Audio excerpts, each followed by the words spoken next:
এরে বাংলাদেশের সুদর্শন বেটার অভাব হয়ে গেছে কেন? অভাব হলে নোয়াখালী যা, আঙ্গো সোমনি বাজার ওই যে ট্রলি চালা রুস্তুমিয়া আছে না, রুস্তুমিয়ার বডি এত সুন্দর, হিগার লুঙ্গি হরে আর গামছা আনলে কাঁদুর ফে ঝুলে যেভাবে ট্রলি চালা, হিগার কত সুন্দর লাগে। হিগার কি আল্লাহ কোন আন্দি কম দিছিনি, তোলার হয়তো টিয়া হইসে নাই আরে, কিন্তু আর বাংলাদেশের সুদর্শন বেটা হইব লুঙ্গি হরা আর গামছা কাঁদুর উপরে থাকবো, এটা হইলো বাংলাদেশ। তারপরে ওই যে সোনাপুর বাজার মাছ বেসে যে খালিকটা, হিগা কত সুন্দর বেটা, হিগার অভাবই আরি, হিগা মাছ বেসে আরি, কিন্তু হিগা তো দেখতে শুনতে কত সুন্দর। ওই যে দত্তনাট মিঠু রিক্সা চালা, হিগা তো কত সুন্দর।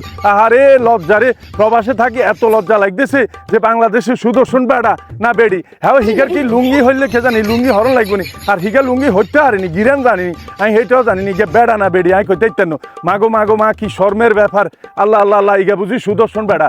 এরে নোয়াখালী যা, তোরা নোয়াখালী যাই গুড়ি গাড়ি সাগ, কত বেড়া আছে সুন্দর সুন্দর।